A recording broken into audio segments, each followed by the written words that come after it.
areas when we try to talk around this topic. It was governance and system change, resource efficiency to help combat food waste, and the role of cities to boost the circularity of food system. We also prepare for you the reflection paper, which summarizes all our work which we did through the year, and I think this is very interesting and complex summary of the topics connected to food waste, food system, and bioeconomy. And now it's available on the European Circular Economy Stakeholder Platform webpage. So any of you who are interested, please take a look and read through the really, I think, practical approach to this topic. And today we also would like to show you some more best solution, best practice from three different sectors. The first module will be dedicated agri-plastic and circularity, best practice and the road ahead. And this module will be kind of conduct by the COPA-COGECA. It is the committee who represent over 22 million European farmers and their families, which combine effort to promote the sustainable agriculture. The second model will be dedicated to the topic of bio-based industry trends and utilization on secondary biomass, and will be held by Alchemia Nova organization. And the third module, we would like to focus on food waste and youth, how universities can help and inspire to action. And there will be two leaders of this model. It will be Generation Climate Europe and University of Turin.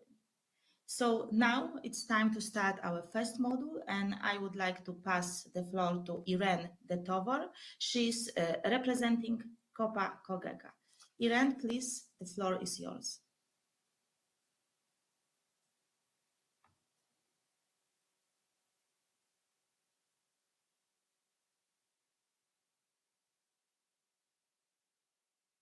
Irene, please press the speak button. Apologies about that.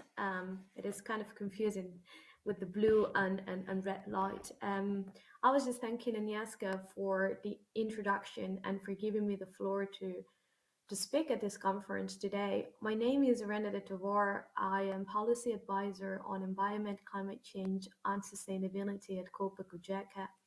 As Agnieszka mentioned today, COPA-COGECA represents the joint voice of farmers, foresters, and the cooperatives in the EU.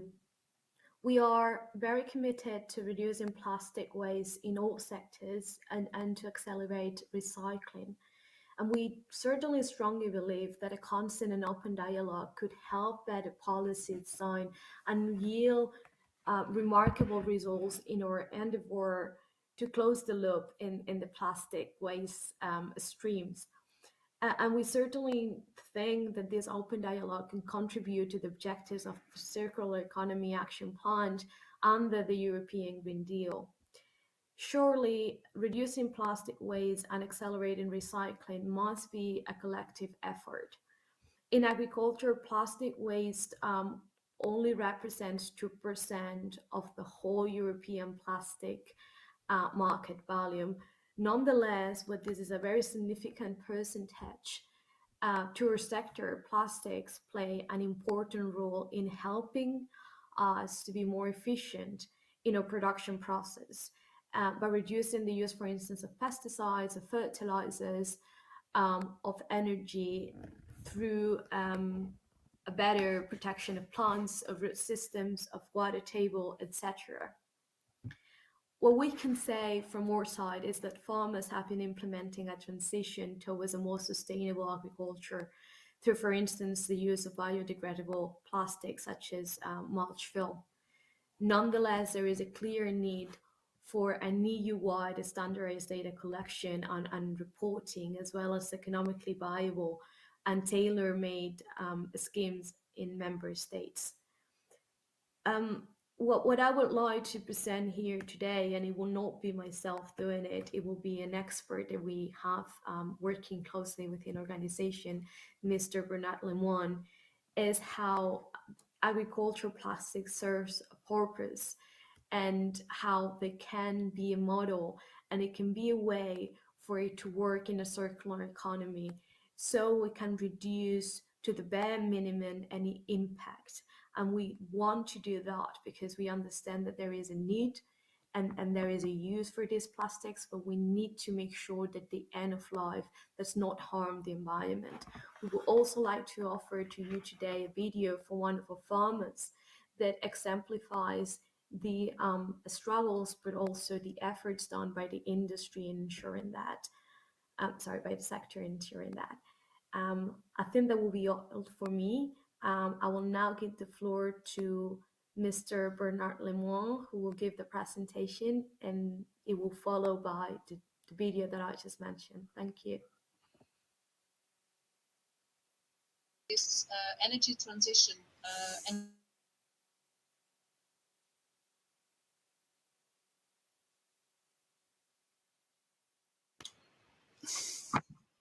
what is circular procurement? Well, it's procurement that is where you think about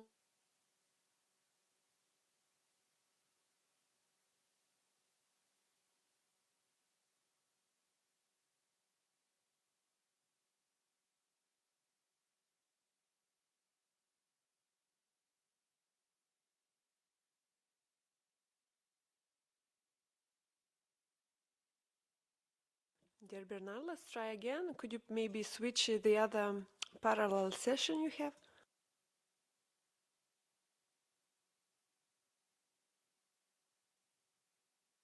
Je ne sais pas comment faire, malheureusement. Oui, maintenant c'est bien, Bernard.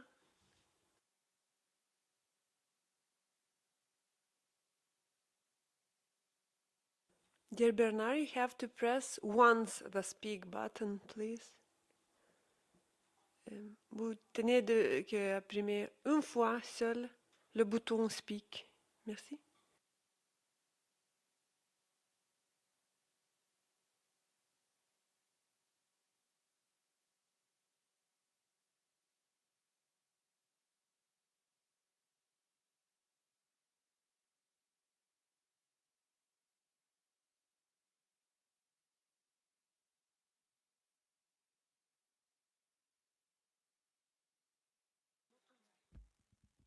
As we are waiting to solve the problem, perhaps we can move on to the video message, if you agree, Irene, and then kindly ask the technician to start the video.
Salut la compagnie, alors aujourd'hui une vidéo un petit peu spéciale étant donné que je vais vous parler de déchets ou plutôt de produits recyclés essentiellement sur la partie plastique parce que c'est une problématique pour moi, que ce soit au niveau de l'image des agriculteurs parce qu'on dit qu'on pollue, voilà, et donc de pouvoir retraiter ces déchets ça me paraît important, aussi parce que ça a un coût financier. Parce que c'est vrai que devoir retraiter, mettre en déchetterie, ben, ça a un coût. Ça a un coût pour la collectivité aussi, si jamais on le met dans les poubelles, ça peut avoir un coût pour l'environnement. Donc moi, l'idéal, franchement, c'est de pouvoir les recycler au maximum. Alors, il faut savoir qu'en agriculture, et moi particulièrement, j'utilise beaucoup de flux différents. Par exemple, on a des ficelles qui sont sur les ballots de paille, voilà, des chevaux. On a des big bags dans lesquels je reçois mes pommes de terre. On a des big bags qui ne sont pas réutilisables, dans lesquels j'ai de l'engrais, par exemple, des filets, du P17. J'ai de la bâche lorsque je fais de la salade et que je produis de la salade, voilà, il y a de la bâche. Il y a de la gaine plastique aussi pour l'irrigation au goutte à goutte.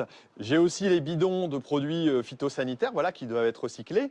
Et grâce au système qu'on a en France, c'est-à-dire le système Adivalor, entre autres, j'arrive à recycler quasiment la totalité de mes déchets. Je crois que je suis à peu près à 100% d'avoir un recyclage qui est à peu près complet. Et la première chose que je fais, c'est d'abord essayer de réutiliser les produits. Voilà, je réutilise par exemple mes big bags pour un autre usage. Bien sûr, les filets, on les réutilise, ça c'est le premier usage. Mais ensuite, le reste est tout simplement entretenu, stocké. Alors ça peut être dans des sacs comme ceci pour les ficelles, pour les bidons, j'allais dire phyto aussi. Ça peut être aussi tout simplement mis en filet et en plastique pour ce genre de choses. En parlant de filets, je mets aussi des sacs en filet voilà, au niveau des ficelles à ballots. Et donc, on a tout un ensemble. Et actuellement, en France, on a la chance d'avoir un recyclage sur plus de 20 flux différents, ce qui est quand même assez énorme et qui évolue tout le temps. Alors, ce qui est intéressant en France, c'est qu'on a un système donc, qui est organisé de façon interprofessionnelle, quelque part. Les agriculteurs, les collecteurs, mais aussi, bien entendu, la filière de retraitement est active. C'est-à-dire que nous, on collecte. Comme moi, là, voilà, ici, je mets dans des sacs différents pour, en fonction, j'allais dire, du type de produit. Mais je peux aussi le déposer chez mon collecteur en local, ce qui est très intéressant parce que ça m'évite d'aller loin, ou on peut faire venir éventuellement un camion si c'est le cas de plastique par exemple pour les salades. Voilà, et donc ce retraitement à partir d'une certaine quantité est possible aussi. C'est ce qui est intéressant. Alors pour l'instant, tout n'est pas complet, mais on est quand même à 70% de collecte en France, ce qui est quand même pas mal, avec 80% de retraitement globalement, voilà, même un peu plus, et donc c'est plutôt très bien. Alors il reste des pistes d'amélioration, mais qui avancent. J'ai lu la dernière fois dans une newsletter d'Adivalor, par exemple, que ce filet voilà, que l'on trouve autour de ballots de foin, par exemple, et qui est difficile à retraiter, parce que comme vous pouvez le voir, il y a de la paille et il y a du foin qui reste un petit peu dessus, eh ben, va pouvoir être traité prochainement. Donc on voit qu'on est dans une filière de progression, quelque chose qui avance, et ça c'est vraiment intéressant. Et ce qui est intéressant de voir, c'est aussi qu'on est pionnier au niveau de l'Europe, tout simplement dans ces démarches-là, mais que tous les pays suivent et avancent aussi en copiant nos modèles, en les adaptant. Voilà, et chacun doit adapter un petit peu son système. Et ça, c'est vraiment très important. Très important pour qui? Tout simplement pour nos générations à venir, parce que c'est vrai qu'il faut absolument essayer de préserver la planète.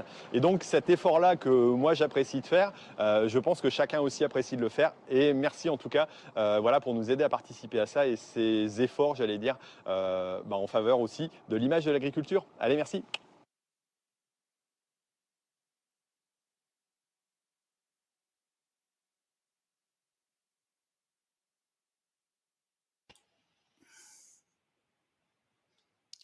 Bonjour. Bonjour, vous êtes live.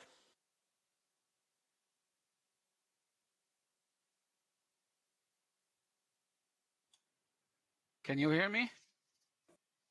Perfectly. Okay.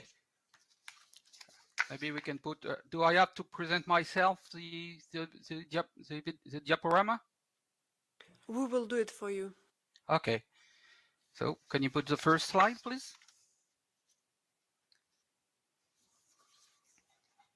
I don't see the presentation. Couple of minutes, please. Okay. Well, thank you very much for the Economic and Social Committee of Europe, and I thank also Copa-Cogeca to give me the opportunity to present our activity and objective, circular economy oriented. Next.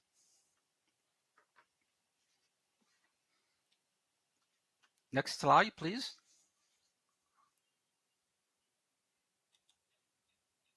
Can you put the next slide? We are representing today 80% of the non-packaging use plastic in agriculture, with the major players in every country in that sector. First, previous slide, please. Can you come back to the previous one? The previous one. Oh, yes, that one. Thank you very much. With the present of a national collection scheme as France, Germany, Spain, and UK, we consider the management of agri-plastic as an integrated one from the conception. So the slide, can you put back the slide, please? I'm sorry. Can you hear me? Yes, a couple of minutes, please, or a couple of seconds. Okay, thank you. So the slide, okay, thank you very much.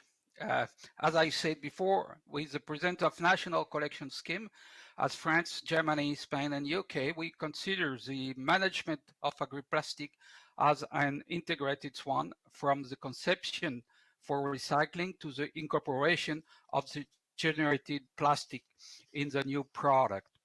Please, next slide.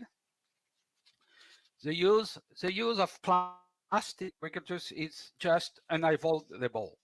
Without plastic, 60% of the vegetable and animal production will be jeopardized. Our plastic are non-packaging plastic since they contribute directly to the production. Next, please. Plastic in agriculture is an ally for the producer for better production in quality and quantity with a reduced impact on the environment. The environment is a production tool for farmers and growers. Its protection is therefore mandatory. The agri-plastic is a limited market with 720,000 tons of new product, but generating 1.2 million of tons of waste, including 500,000 tons of solid content, mainly mineral, organic, and water. Agri-plastic waste are not contaminated by chemical. Collected products are recycled and the material is incorporated in a new product. Within the Circular Plastic Alliance, AP Europe is active in the Agriculture Working Group designed for recycling, collection and sorting, R&D and integration. Zero plastic on field, 100% recycled is our objective. Next one. Farmers deserve solution for better production and a better end-of-life management of the plastic they are using daily. The integrated management provide a global view from the farm to the incorporation of regenerated material in the new product, ensuring the circularity. All steps of the lifespan are linked and each step influences the next one. Design, production, usage, removal, collection, pretreatment, treatment, recycling, and integration. This is a new paradigm for the product manufacturers, but also for the farmers. Next. Not only recyclable products, the objective is to ensure that after the useful life, plastic are collected and recycled. Zero plastic on field and 100% recyclable is achievable as soon as we adopt and adapt the best practices to the local conditions. Each product has its own attitude in terms of usage, removal, collection, and recycling. For better technical and economic performance, we need to adopt and adapt process accordingly that diversity. Next.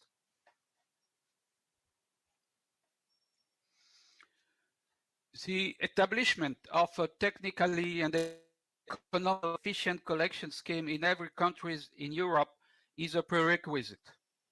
Sharing practices, transversality, taking advantage of existing experience, implementing the extended producer responsibility as a shared responsibility among economic actors, and the cost internalization are the key factors for success, improving quality as a prerequisite to ease the recycling and ensure the circularity. Next.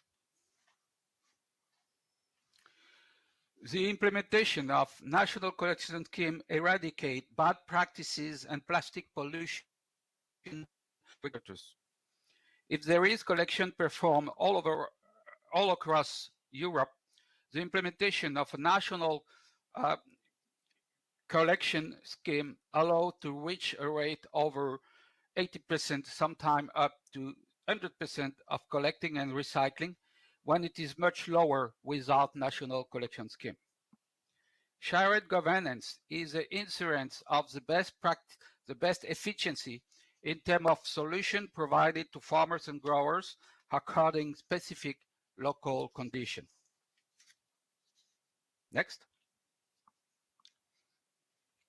The plastiquity community have accumulated a rather broad experience in terms of end-of-life management, which can be shared with countries without global solution yet. The European plastiquity strategy is a good example of agri-plastic waste management. The Circular Plastic Alliance is showing the way to create those favorable conditions needed. The most critical for the implementation of a new national scheme is the initial phase, with a preliminary analysis to perform in order to have all stakeholders equally informed. The financing is always delicate and difficult to gather. To accelerate the process, we recommend the support of European and national public authorities in order to subsidize national collection scheme in the launching phase. Next. Thank you very much for your attention, and EP Europe is available for each one of you for any further information. Thank you.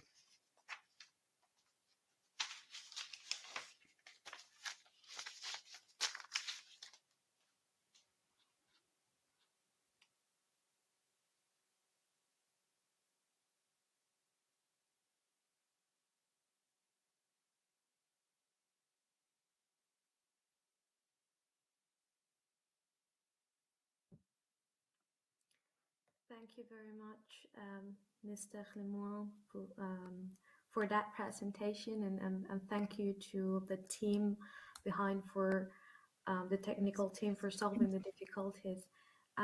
Thank you as well for broadcasting the video that one of our farmers sent to us. Unfortunately, he could not be here in person, but I think it's better for you to have both the visuals of the reality on the farm and also his experience. And thank you as well for giving us the opportunity to contribute to this debate today. As I mentioned, we firmly believe that having these discussions and having an open dialogue it's crucial to move forward. Over to Agnieszka on right now. Thank you.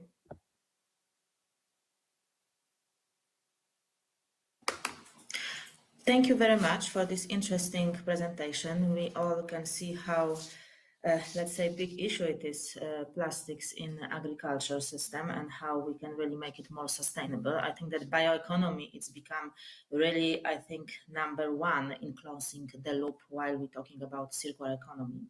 And that's why we have our next speaker from Alchemia Nova. It is Institute for Innovative Phytochemistry and Closed Loop Process, Veronika Reinberg. And while I talked some time ago with Johannes Kieser, also representing this institution, he said that we can actually now convert like everything with anything or anything with everything through this cascading process. And biorefinery, bioeconomy, I think the solution for that. So Veronika, please. The floor is yours, and now there is a module about bio-based industry trends and utilization of secondary biomass. And I maybe also mention that if you would like to ask us a question, or you have some remarks, or you'd like to dig deeper in the project or in the presentation, please send your message via a chat, and we try to raise it and try to discuss or answer to your concern or questions. So, Veronika, the floor is yours. Hello. I'm very happy that I have the chance to give some insights on our project and our work at Alchemia Nova. I will now share my screen.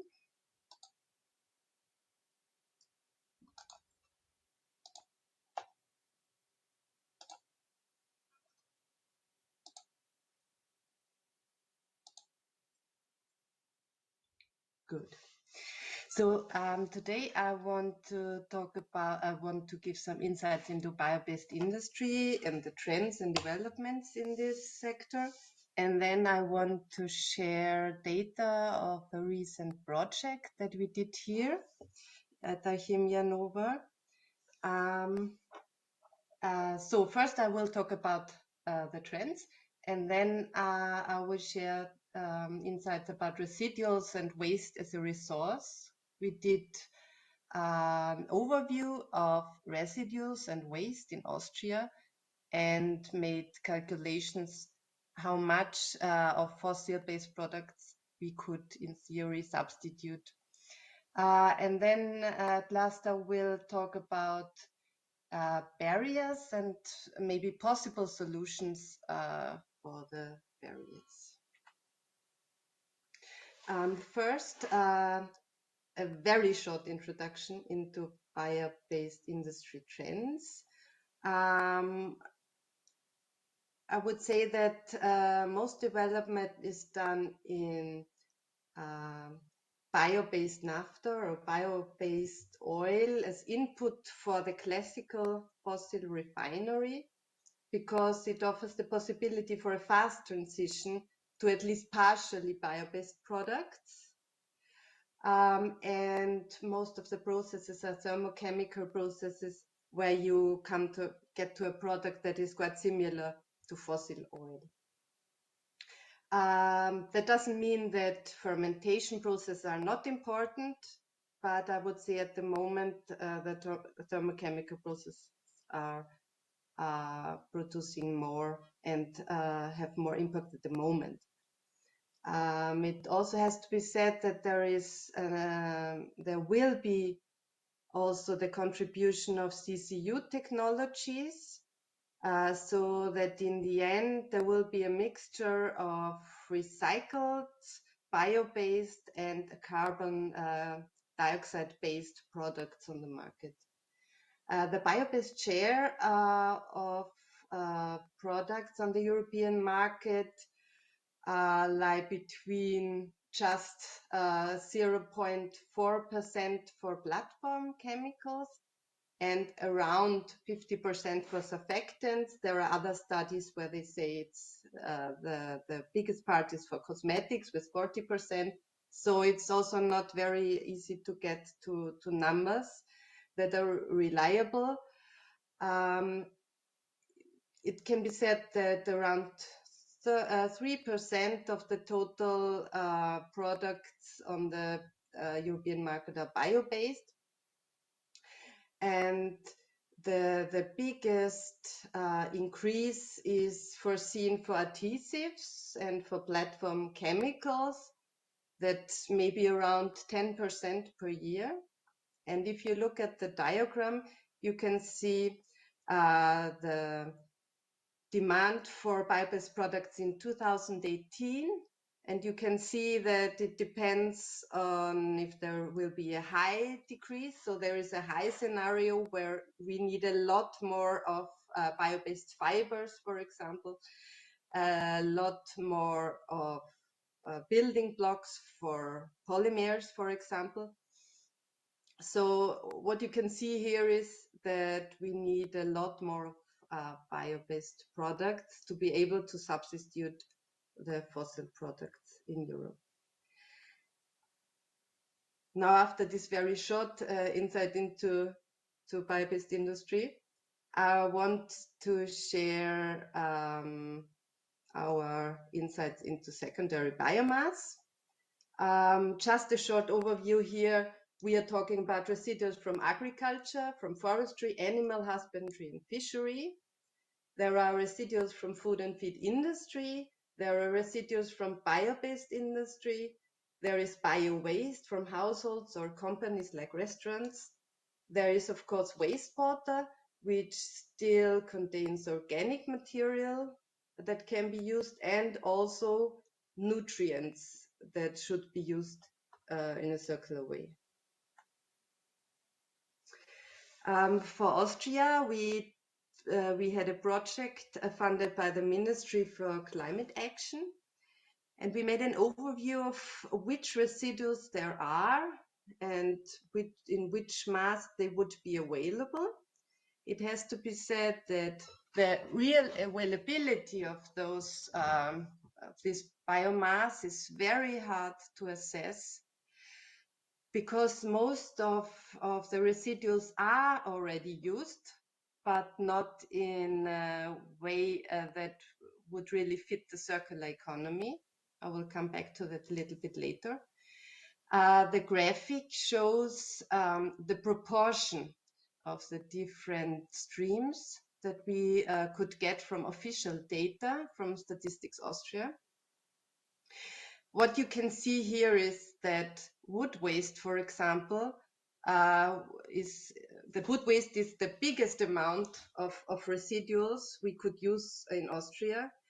Of course, here in Austria, we have a lot of forestry, so this amount will be lower, of course, for other countries. And then there's also a big share of energy wood, because Austria has a very high amount of solid biomass burning and incineration.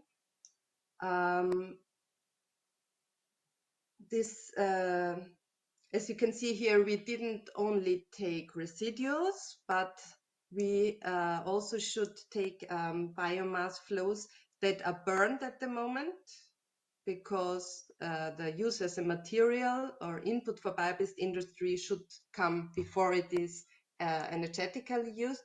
And as you can see from the green fodder, also in this diagram, we also took parts of the biomass that is now fed to animals.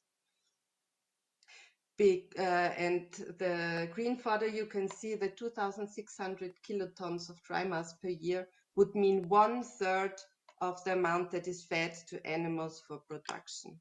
It has to be said that in Austria we also have a quite high amount of milk production.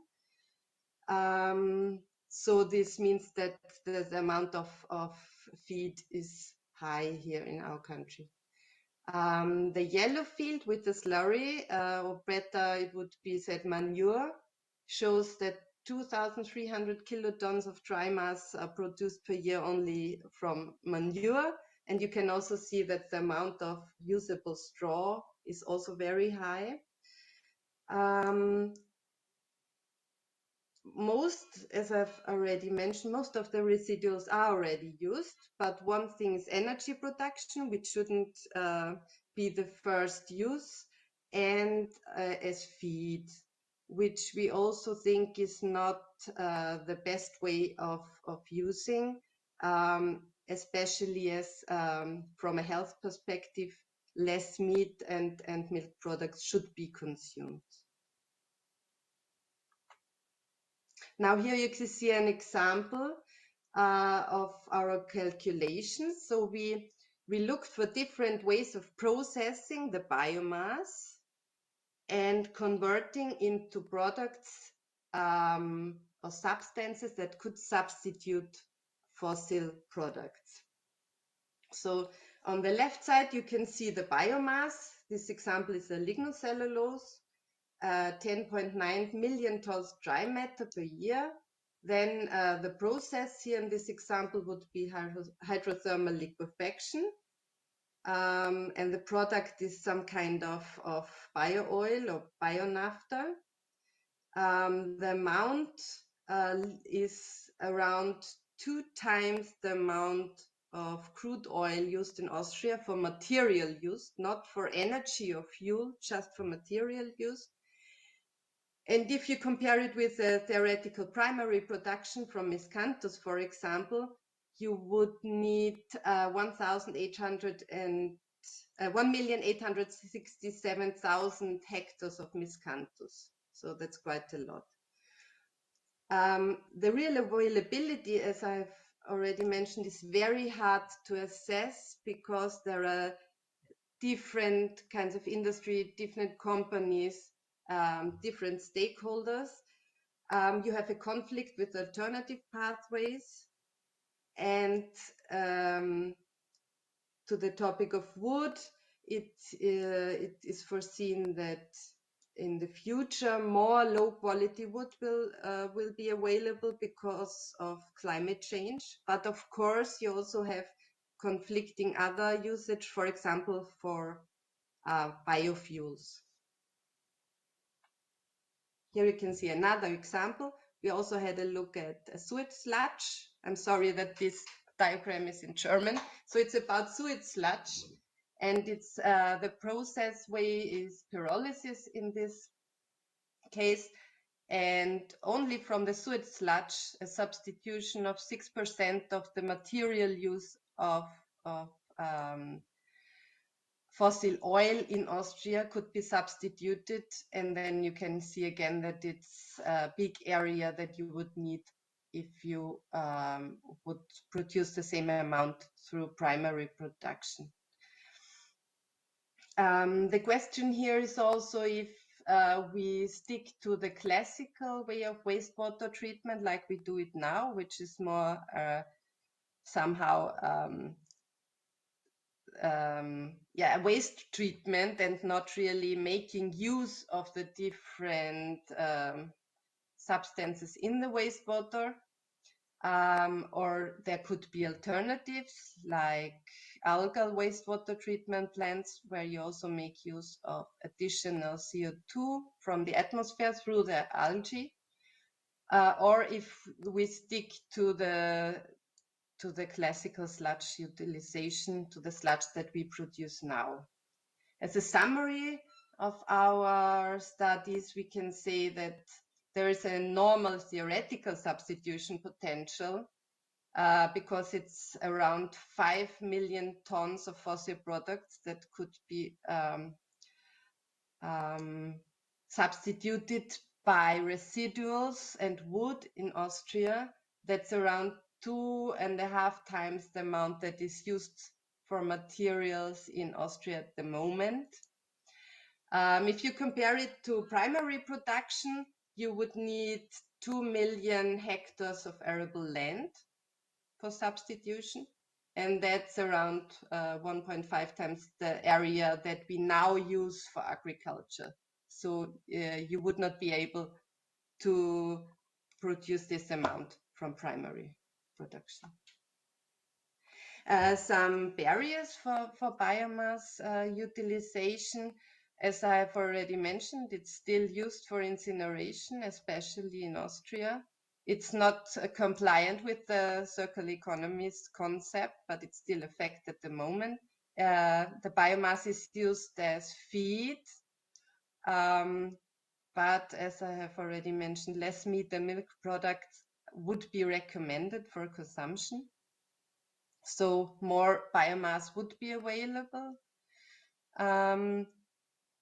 You need some agricultural residuals also for soil improvement to keep the soil healthy. So the risk of removing nutrients and carbon from soil is there, but there are measures to avoid that. We are confronted with logistics for highly distributed resources, especially in agriculture. If you think about straw, for example, it's completely new process and value chains for the stakeholders in the value chain. So, for example, if you have a producer of juice and then from the pomace that is produced, they should produce chemicals, for example, it's a completely new field, and it's not easy for the companies to do this transfer. There is an established system of waste elimination and incineration at the moment that has to be overcome. And there's a lot of investment that is necessary for upscaling the technologies so that they could be economically viable. And then some solutions and drivers. A decentralized pretreatment of biomass could be one part of the solution. The diagram you can see was made by partners in our project who calculated a logistics network for straw in Austria. So you can see the map of Austria. And you can see dots where in theory you could build pyrolysis plants to pre-treat the straw in the area and then have one central synthesis at another facility to, in this case it was biofuel, but it was also a substance which you could use in the chemical industry. Biorefineries are also a good solution because they should be flexible according to the in and output. So they offer different products and they can accept different kinds of resources. The circular nutrient flow is important. And if you use the biomass, then you need fertigation with wastewater or biochar from pyrolysis or digestate from anaerobic digestion that you can use, for example, also for food production in the urban areas, but that has also have to be transported back to the soil. Technology optimization is a very important thing for biomass utilization, especially separation technologies. Carbon pricing is important because otherwise the economic factors are not in favor of using biomass, and the European Commission taxonomy is also the driver for the utilization, I would say. And that's the last slide. It looks very complicated, but that's an example of how we see the connections between bio-waste, residuals, water, and nutrients. You can see that there is a connection between them all, and that a wide variety of products can be produced. If you look at the colors, the blue fields are food or feed products. The yellow one would be long-lasting objects, so material use. Orange is energy use, which is also connected. Then there in the light green, it's precursors for bioeconomy. And the dark green ones are nature-based solutions. As you can see, it's a very complicated thing to transfer our current situation to this connected way of treating biomass. Yeah, we also see the nature-based solutions for wastewater treatment as an important step, because here you again create additional biomass which you can use. And of course, this integration has also has to be part of a bigger system where you can produce products in an amount that is needed and not just on a small scale.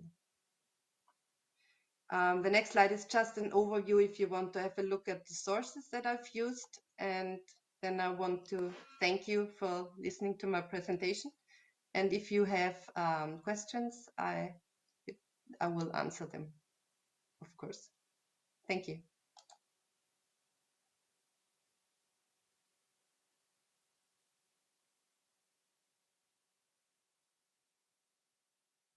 Dear Agnieszka, the floor is yours now. Yes, maybe I just have one question to Veronika, because as we see, the technology is there actually. We are managed to convert this biomass in different valuable resources. So how we can start? What do you think? Because it seems really complicated. So how we can really establish the system? What is your perspective on that? Could you shortly refer to that?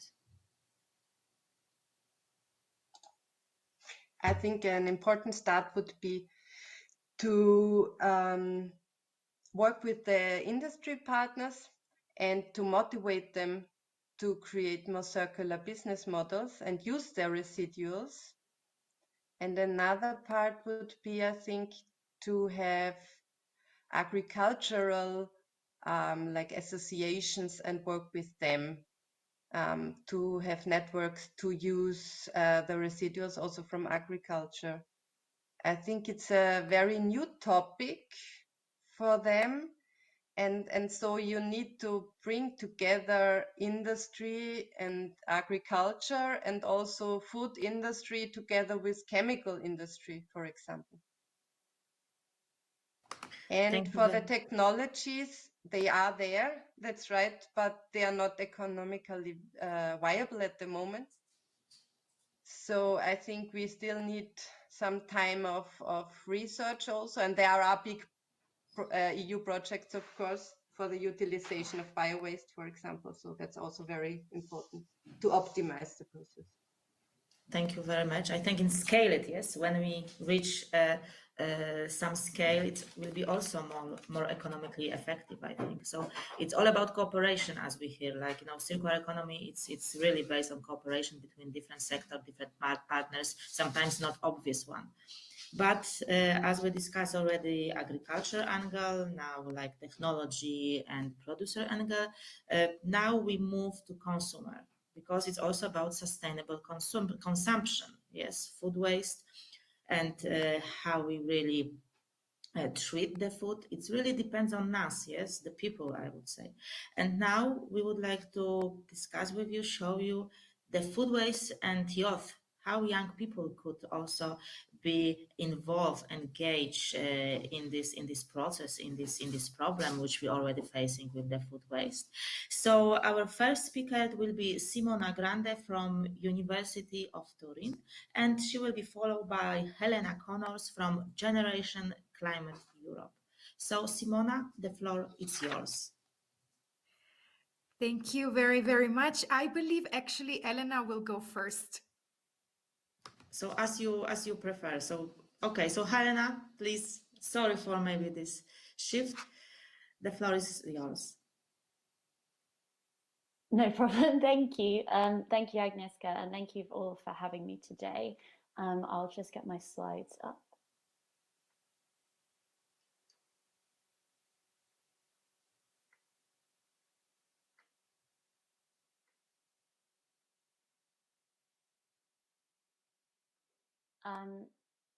So yes, thank you very much for having me to speak. My name's Helena, and I am a member of the Circular Economy Working Group at Generation Climate Europe, which is the largest coalition of youth-led networks on climate and environmental issues in Europe. So in this third module, we'll explore how to spread awareness of the issue of food waste to young people, particularly focusing on universities and the role that they can have in empowering youth action. So yeah, I'll begin by focusing on how universities can act as a hub of activity for student-led initiatives, and then I'll pass over to Simona at the University of Turin, who will be focusing on how universities can directly be involved in educating young people about food waste. So some statistics to start with. There are around 88 million tonnes of food wasted each year in the EU.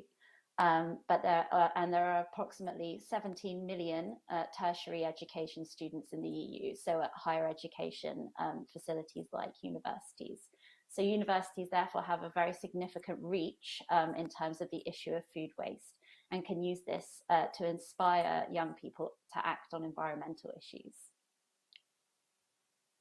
So one of the key ways that we see that universities could potentially empower youth to act against food waste is by acting as a launch pad for student-led food waste actions.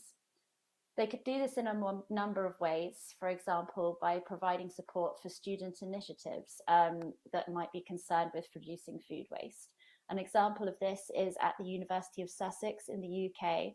Students have opened a food waste cafe where they cook healthy, affordable meals for their fellow students, which simultaneously addresses the problem of students often not being able to afford very healthy food, and also obviously the problem of food waste. Universities could also introduce student food waste ambassadors who could share information at student fairs and collate feedback on how the university is doing in terms of food waste, in terms of how students perceive it, and which could then be fed back to the university faculty. And also, universities could provide support, for example, financial support or lending of facilities to student environmental networks. An example of this is the Green Office Network that has been set up by universities in Belgium, Germany, and the Netherlands.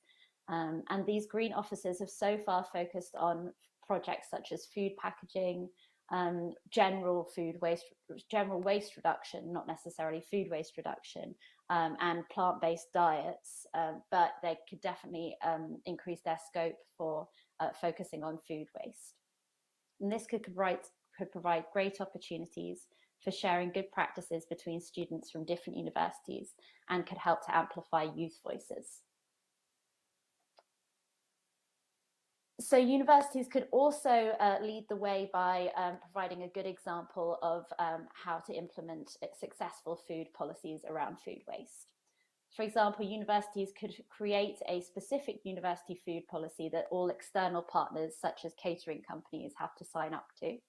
An example of this is University College London's food policy, which encourages healthy and sustainable food production and consumption on campus. Under such a food policy, universities could have clauses related to food waste in any contracts with private catering companies to ensure that food waste is minimized and, where it's unavoidable, is properly recycled. And they could also ensure that university canteens provide discounted meals to students, for example, at the end of the day, if they have leftover food, similar to a sort of too good to go project.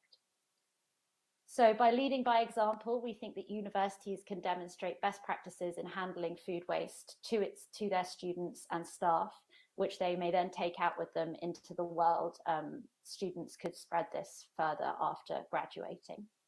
So a call to action from us is that if you work at a university or connected to a university or are a student, we encourage you to think about how food waste action could be incorporated into your university policies.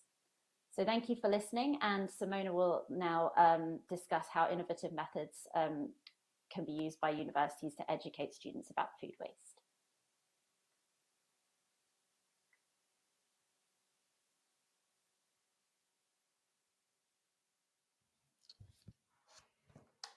Thank you very, very much, Elena, for this brilliant introduction. I'm gonna also share my screen.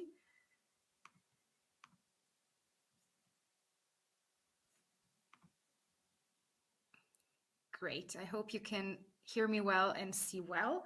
So first of all, greetings to everyone and many thanks for the invitation.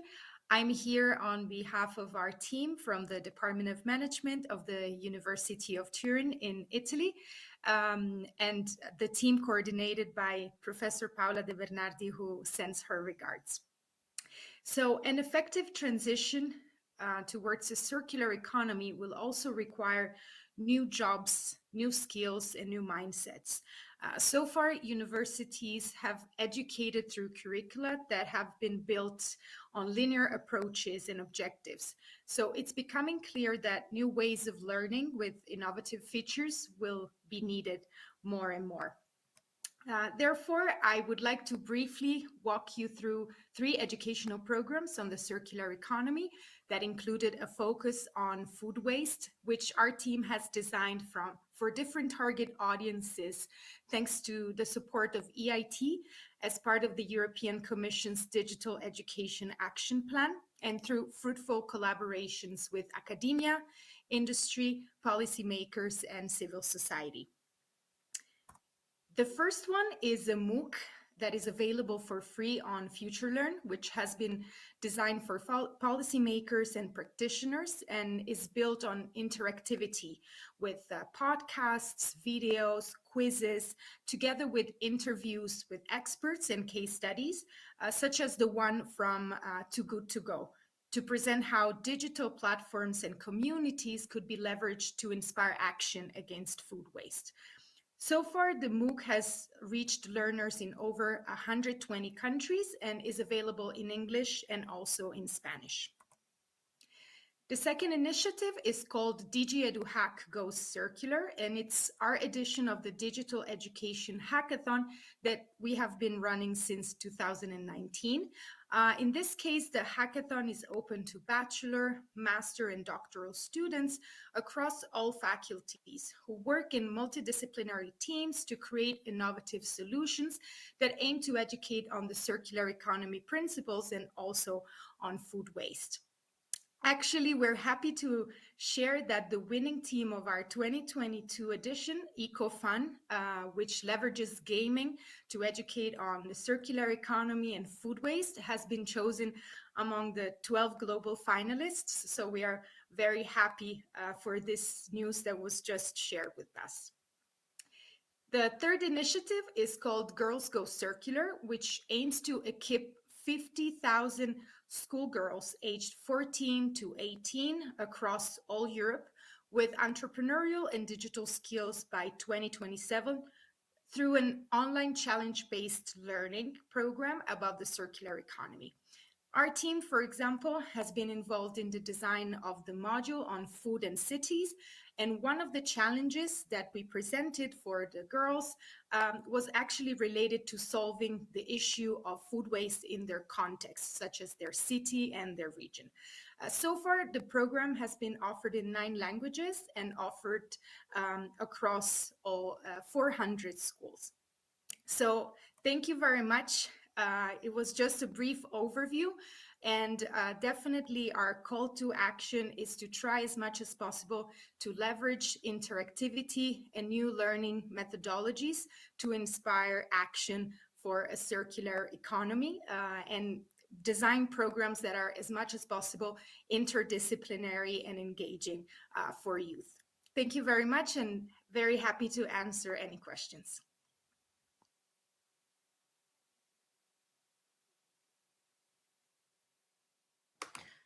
Thank you very much, Simone, for this super interesting and practical examples. And I'm really impressed what you're doing with in the education sector. So now we have just left 15 minutes for discussion, for questions.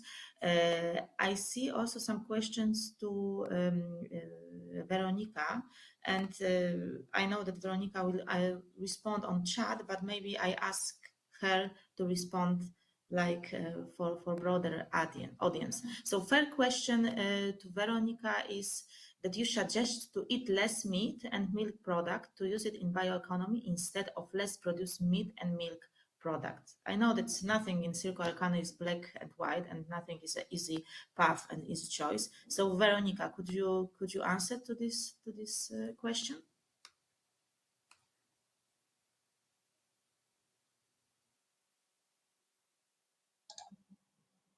Yes, of course. I would say that it's recommended to eat less animal products anyways. If you take the nutrition of European people, it's a lot too much. Also from energy, also the caloric intake is too much. So it would make sense. And also from a climate perspective, it's better to use less. And that doesn't mean that you cannot eat meat or milk products, but it's too much. So for our scenario, we said that 1/3 of the green biomass that is fed to cows in Austria would go to bioeconomy, for example. Of course, it could also go to biofuels or whatever, but it's not strictly necessary for nutrition in Europe. Thank you very much. And the second question to you is, this seems to be a prime example of applying a system thinking approach. Is this something you have considered in possible transition scenarios? Yes, I totally agree that the system thinking is necessary, because it's a very fine network, and so many different players also in the value chains, and we are trying to use this approach also, and it means a lot of feedback loops also between the different players, and that's what we try to integrate into our work. Thank you very much. So as we supposed to have a representative of European Economic Social Committee with us, but unfortunately Andreas Turner can't attend in our workshop, I would like to ask all our speakers to just summarize or maybe give us a takeaway message from your presentation. What is, from your perspective, the best call to action? What we really can do to make a change? So, what could be your message from your area or from your sector to the decision maker, to the consumers, to the NGOs, to the businesses? So, please, if I can ask first, maybe Irene, could you share with us your kind of takeaway message? Irene is not online anymore.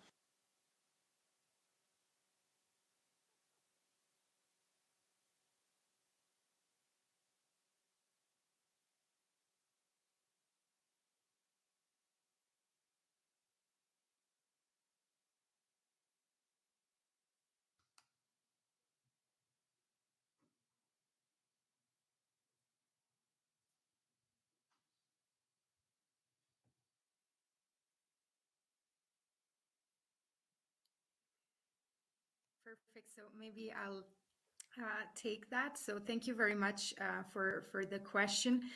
So definitely following up on what we were sharing, both Elena and I, definitely leveraging collaboration could be really beneficial for different stakeholders in the space of the circular economy.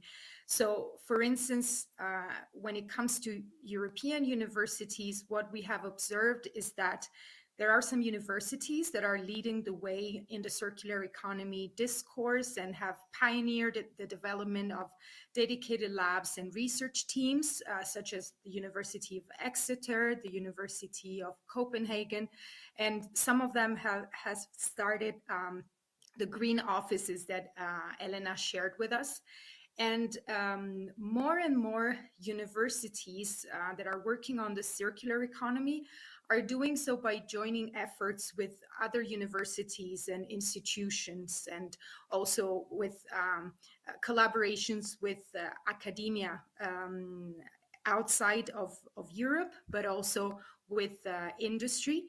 And they're doing so through partnerships, consortium agreements, and alliances in which they share best practices and bring their expertise to the communal table. So in the case of the University of Turin, this is represented, for example, by the initiatives run as part of the European Institute of Innovation and Technology Network, such as the ones presented previously, and also by, for example, its membership to the UNITA Alliance, which as of now includes research universities from Italy, France, Spain, Portugal, and Romania, committed to jointly fostering the sustainable development of rural and cross-border mountain areas. That includes a circular economy as one of the focus areas. So definitely leveraging collaboration is something that we really encourage. And in such times like the one we are living right now, we really believe that collaboration is key for any kind of change.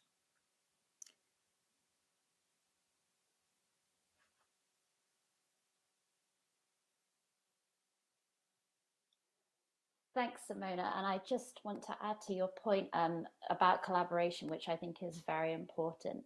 I think one of the other ways in which we envisage collaboration is not just between different universities. I know you also mentioned with industries as well, but we're also very keen that universities engage with their local communities, and students become involved in projects that tackle not only food waste on campus, but broader societal problems within their local area. So, for example, at the University of Birmingham, students have partnered with a gardening community project where they use the food waste from the university to transform it into compost and at the same time that encourages closer links between the university and the local communities. And similar examples can be found across Europe for universities collaborating with food banks and homeless shelters. And I think that that could also present a very important possible area of collaboration. Thank you.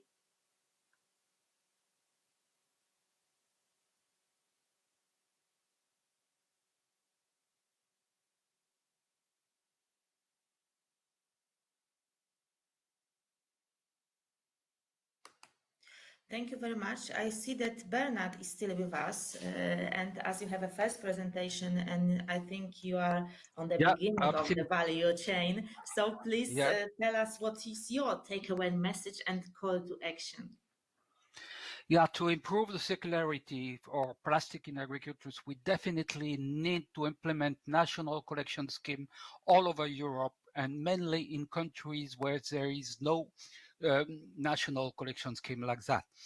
And the main message is this is the best way to reduce the pollution, the plastic pollution in agriculture on a sustainable way, and to increase the recycling and of course the incorporation of regenerated materials in a new product.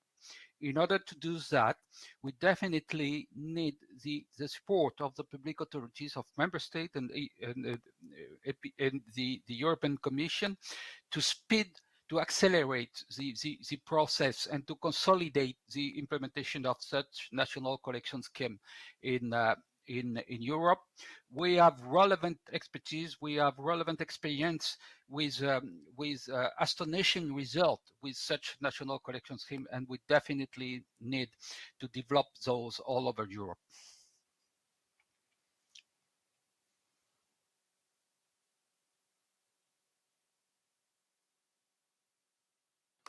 Thank you very much. And Veronica, would you like to add something? I know that today you have a lot of questions, so but maybe just one short message from your perspective. Thank you. Yes, I'm happy to. I would say we need, from my perspective, detailed studies of the different sectors. If I think about secondary biomass, for example, so an overview is nice to have, but you cannot really work with an overview. So if you really want to use the biomass streams, you need to have a detailed knowledge about the sectors and where the biomass comes from. That's very important. I think we should motivate all companies to increase the circularity. There has to be networking to find the right partners, for example. So if you have ideas for utilization in a different sector, you need partners to do this, for example. We need more research on the optimization of processes and also for the logistics, because it's very different from a fossil-based industry logistics. And I think I didn't talk about that in my presentation, but education about circular economy from a very young age is also a basic requirement, because people have to know the concept and have to change their concept. And that's only possible if you are young, I think. Thank you. Thank you very much. So I hope that you enjoy our session. We try to really show you and present how complex and comprehensive a topic it is, that it's not only just food waste and how we can consume in sustainable way, but it's like whole big sector which is called bioeconomy, with like different processes and like different multi-layer levels when we can close the loop. And once again, I would like to really encourage you to go to Circular Economy Stakeholder Platform and read our reflection paper, where it's really also kind of comprehensive, not too long, where you can find in a nice, interesting, I think, format, you can read about bioeconomy and also find out about really many interesting real case studies and best practices from all over the Europe.